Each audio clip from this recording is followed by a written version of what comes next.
Hello friends, আমি সায়ন। শুরু করছি নতুন একটি গল্প, কাছারি বাড়ির কাল্লুয়া ভূত। আমি তখন খুবই ছোট। মায়ের শরীর খারাপ। মা প্যারালাইসিস রোগী, উঠতেও পারে না, চলতেও পারে না। ধরে ধরে নিয়ে লোকজন ওনাকে স্নান করায়, খাওয়ায়, সবই ওরা দেখাশোনা করে। আমার পড়াশোনা নিয়ে বাবা খুব চিন্তিত। মা একদিন বললেন, যাও না কলকাতায় কোনো একটা হস্টেলে ভর্তি করে দাও না, যেখানে ও থেকে পড়াশোনা করতে পারবে। সেই মতো বাবা আমাকে নিয়ে কলকাতায় একটা হস্টেলে ভর্তি করে দেয়। আমি সেখান থেকেই পড়াশোনা করছিলাম। হ্যাঁ, মাঝে মধ্যে মায়ের সঙ্গে কথা হতো বই কি, সেটা চিঠির মাধ্যমে। মাও চিঠি পাঠাতেন, আমিও চিঠি লিখতাম। এইভাবে কথাবার্তা হতো। খুব কম বাড়িতে যেতাম আমি। আমার ইতিমধ্যে হোস্টেলে একটা বন্ধু জুটে গেল, নাম রমেন। খুব ভালো ছেলে, আমার সঙ্গে খুব ভাব। আমরা খাবার একসঙ্গে ভাগ করেই খাই। ও কিছু খেলে আমাকে দেয়, আমি কিছু খেলে ওকে দিই। এমনকি জামা গেঞ্জিটাও ভাগ করে পরি।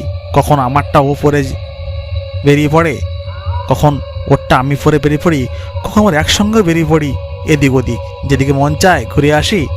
তারপরে হোস্টেলে এসে খাওয়া দাওয়া করি, সকালে চলে যাই স্কুলে। ধীরে ধীরে পড়াশোনা বাড়তে শুরু করলো। উঁচু ক্লাসে উঠলাম, বড়ও হয়ে গেলাম। ইতিমধ্যে সংবাদ এলো, বাবা হঠাৎ হার্ট অ্যাটাকে মারা গেছে। রমেনকে সঙ্গে নিয়ে বেরিয়ে পড়লাম গ্রামে। গ্রামের উদ্দেশ্যে বেরিয়ে পড়ে চলে এলাম বাড়িতে। বাড়িতে পৌঁছেই দেখি সবাই কান্নাকাটি করছে। মনটা ভেঙে গেল। মা অসুস্থ, বাবাও মারা গেল। কি করব আমি এখন? গ্রামবাসীরা সবাই বলল, এক কাজ করো, তুমি গ্রামেই থেকে যাও। তোমার তো অনেক জমি জমা, অনেক সম্পত্তি, অনেকগুলো দিঘিও আছে, এমনকি কাছারি বাড়িও আছে, যে কাছারি বাড়ি থেকে প্রচুর ইনকামও হয়, মাছ বিক্রি হতো। তুমি ওটাকেও দেখো, জমি জায়গাগুলো মাহিন্দার দিয়ে লোকজনদের চাষবাস করাও। সেই মতো আমি থেকে গেলাম গ্রামে। মাকে জিজ্ঞাসা করলাম, মা আমাদের কাছারি বাড়িটা কোথায়, কতটা দূরে? মা আমাকে সব খুলে বলল। আমি বুঝলাম গ্রাম থেকে 6 ক্রোশ দূরে ঝাউ বাগান। সেই ঝাউ বাগানটা হচ্ছে কাছারি বাড়ির পাড়, অর্থাৎ বিশাল বড় দিঘি। সেই দিঘির পাড়ে এই ঝাউ বাগানটি। তখন আমার সঙ্গে রমেন আছে। গ্রাম থেকে দুজন লাঠিয়ালকে নিয়ে ভাবলাম যাই, কাছারি বাড়িতে কালু পালোয়ান দেখাশোনা করে, ওখানেই যাই, ওর সঙ্গে কথা বলে আসি, কি হচ্ছে, মাছ চিংড়ি চুরি হয় কি না, কি খবর একটু জেনে আসি। সেই মতো আমরা বেরিয়ে পড়লাম। হাঁটতে হাঁটতে পৌঁছে গেলাম কাছারি বাড়িতে। তখন দেখি কালু পালোয়ান সামনে নাক ডাকিয়ে ঘুমোচ্ছে।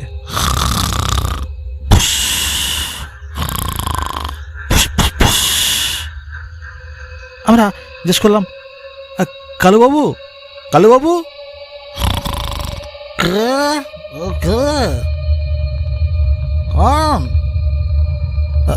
আমরা। তুমি কি শোনোনি, তোমার মালিক মারা গেছে, আমি ওনার ছেলে। क्या बोल रहा है बाबू? हमारा मालिक तो 2-3 दिन पहले यहाँ से जग गया था घर में, अब मर गया कैसे? ওনার হার্ট অ্যাটাক হয়েছিল, তাই উনি মারা গেছে। এখন এই কাছারি বাড়ি আমাদের, আর আমি হচ্ছে একমাত্র এর অংশীদার। अच्छा बाबू, आप छोटा मालिक है, आप शहर में पढ़ता था ना, अब पढ़ाई करने के बाद यहाँ चला आया। হ্যাঁ, বাবা মারা গেছে শুনে তো আমি এখানে এলাম। শোনো, আমি কয়েকদিন এই কাছারি বাড়িতে থাকবো, আর দেখবো এখানে কি রকম মাছ চিংড়ি বিক্রি হচ্ছে বা কি রকম কি চাষবাস হচ্ছে। कोई बात नहीं बाबू, आप यहाँ रुक जाइए और देखिए, यहाँ पे मछली उगलता है, यहाँ पे पानी में बहुत सारी मछली है। সেই মতো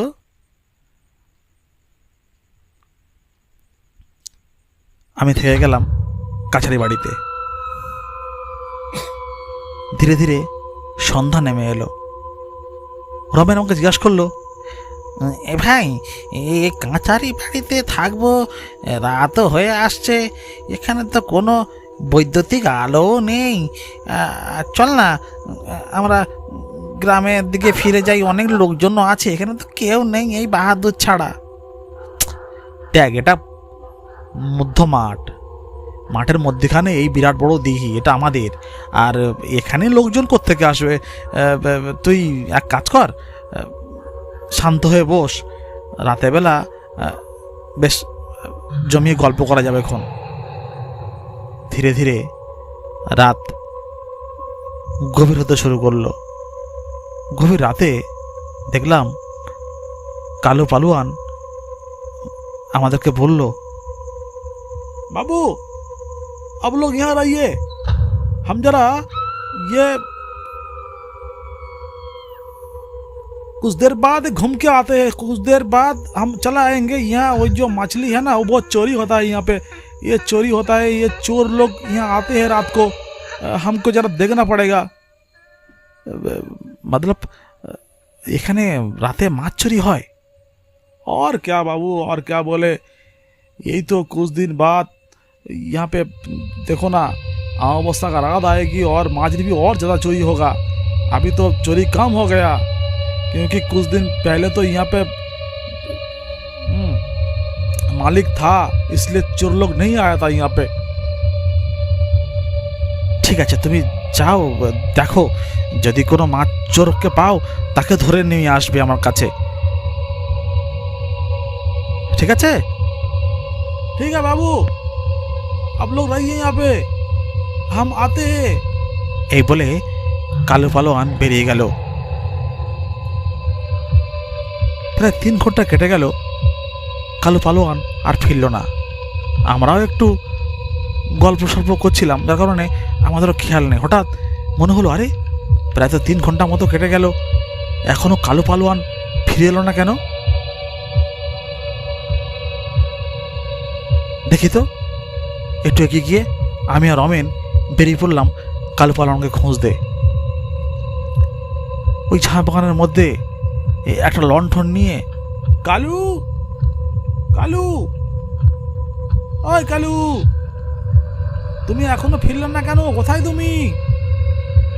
এই বলে আমরা এদিক সেদিক খুঁজতে শুরু করলাম। হঠাৎ দূর থেকে একটা আওয়াজ এলো, हमको बचा लीजिए बाबू, हमको बचा लीजिए, हम मर रहा है, ये लोग हमको मार रहा है। রমেন, শুনতে পাচ্ছিস একটা আওয়াজ? কালুকে মনে হয় কেউ মারছে, এই যত সম্ভব এই চোরেরা হবে, চল চল চল চল চল। এই বলে রমেন আর আমি এগিয়ে গেলাম। আওয়াজ লক্ষ্য করে আমরা দুজন ছুটতে শুরু করলাম। ছুটেকে দেখি, কোথায় কালু? কেউ তো এখানে নেই। একটা কঙ্কাল, যার গা থেকে রক্ত ঝরছে। মনে হয় এখনই বোধহয় কেউ তার গায়েতে অস্ত্র দিয়ে আঘাত করেছে। কি বিভৎস চেহারা, চারিদিক থেকে রক্ত ঝরছে। রমেন তো ভয় জড়সড় হয়ে বলল, দাদা চলো এখান থেকে চলে যাই, এই দেখ, এই জায়গাটা খুব ভালো না দাদা, এখান থেকে পালাই চল। আমি বললাম, থাম, এই জায়গাটা ভালো নয় কিনা জানি না, তবে এই জায়গাটা তো আমাদের। কে বা মারলো, কারা বা মারলো, আমাকে জানতে হবে। সেই মতো আমি আশেপাশে খুঁজে রাখলাম। কিছুক্ষণ খোঁজার পরে কারো দেখতে না পেয়ে ফের ফিরে এলাম সেই কঙ্কালটার কাছে। একই কঙ্কালটি উধাও। এখানে কোনো কঙ্কালই নেই। একটু আগে গাছের ডালে বাঁধা ছিল, কঙ্কালটি গেল কোথায়? যার গা থেকে রক্ত ঝরছিল, সারা গায়ে অস্ত্রের দাগ, মনে হয় কে যেন অস্ত্র দিয়ে ফালা ফালা করে কেটে রেখে দিয়ে গেছে। কিন্তু এখানে রক্তও কোথাও পড়ে নেই, গাছটা সামনেই আছে। আমরা কিছু খুঁজে না পেয়ে রমেনকে বললাম, রমেন, হ্যাঁ বাবা, চল আমরা কাছারি বাড়িতে ফিরে যাই। এই বলে হন্তদন্ত হয়ে আমার কাছারি বাড়িতে চলে এলাম। এসে দেখি কালো পালোয়ান বসে ভাত খাচ্ছে। কি বড় একটা গামলিতে এক গামলি ভাত, এবং এক মুঠো করে ভাত গালা ঢোকার মধ্যে দিয়ে দিচ্ছে আর চিবিয়ে খেয়ে ফেলছে। আমরা বললাম, আরে কালু, তুমি কখন এলে? তোমাকে তো খুঁজতে গেছিলাম। और बाबू, कहाँ ढूंढेंगे हमको, हम तो यहाँ नहीं थे। हम कुछ देर पहले राउंड पे गया था चोर पकड़ने के लिए, लेकिन चोर हमको नहीं मिला। हम चला आया, खाना खा रहे हैं। अब लोग के लिए खाना रेडी है, अब जब भी दिल चाहे या मन चाहे आप खाना खा सकते हैं। आपको टेबल में खाना रेडी है। ঠিক আছে, তুমি খাও। আমরা গিয়ে দেখি টেবিলে খাবারটাও রেডি করা আছে। আরে মাছ ভাজা, মাছের ঝোল, আলু পোস্ত, চিংড়ি মাছের কালিয়া। আমি জিজ্ঞেস করলাম, কালু, এগুলো কখন রান্না করলে, আর কে বা রান্না করলো এগুলো? এই তো একটু আগে তো রান্না ছিল না কিছু। বাবু, आपको खाना मिल गया ना? है तो खा लीजिए। कौन बनाया, किसने बनाया, ये आपको देखने का बात नहीं है। रात बहुत हो गया, खाना खा के सो जाइए। এই বলে কালু একগাল হেসে উঠে গেল। সকাল হলো, ঘুম ভেঙে দেখি কোথায় কালু। কালু আবার কোথায় চলে গেল? কেউ নেই। কাছারি বাড়িতে পাশে দেখি জমিতে কয়েকজন চাষি কাজ করছে। আমি জিজ্ঞেস করলাম, ভাই, তোমরা কি কালু পালনকে দেখেছো, আমাদের চৌকিদার? তারা একটা বিভৎস হেসে আমাকে বলল,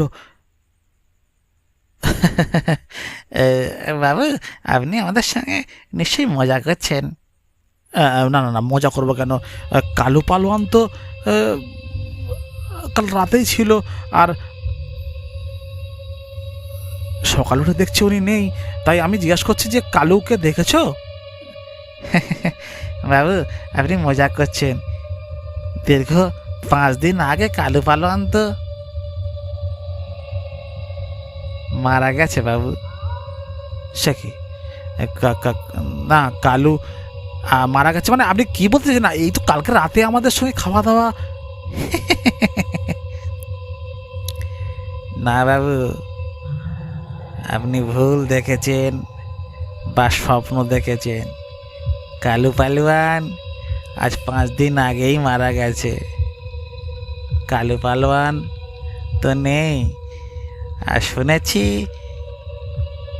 এইখানকার মালিক যিনি ছিলেন সে ব্যক্তিও কদিন, হ্যাঁ, উনি আমার বাবা ছিলেন, উনি তো মারা গেছে, তাই আমি এসেছিলাম। ও নমস্কার বাবু, আপনি হচ্ছে ছোট মালিক। তো শুনুন, এখানে কোনো লোক থাকে না, যদি পারেন কোনো লোককে আপনি রাখার ব্যবস্থা করুন, না হলে আপনাদের এই চৌকিদারের এই জমি জায়গা সব লুটপাট হয়ে। আমি কিছু বুঝতে পারলাম না। সারা রাত যার সঙ্গে কথা বললাম, যে খাবার দিল, বিশেষ করে লাশটা, সেটা বা কোথায় গেল? এই গল্প কারো কিছু না করেই আমি চুপচাপ হয়ে গেলাম। যদি গল্পের কিছু মানে আপনারা খুঁজে থাকেন তা প্লিজ জানাবেন। এরকম ঘটনাও আমার সঙ্গে ঘটেছিল। হ্যালো ফ্রেন্ডস, আমি সায়ন। যদি গল্পটি ভালো লেগে থাকে শেয়ার করবেন, লাইক করবেন, কমেন্ট করবেন। নমস্কার, ধন্যবাদ।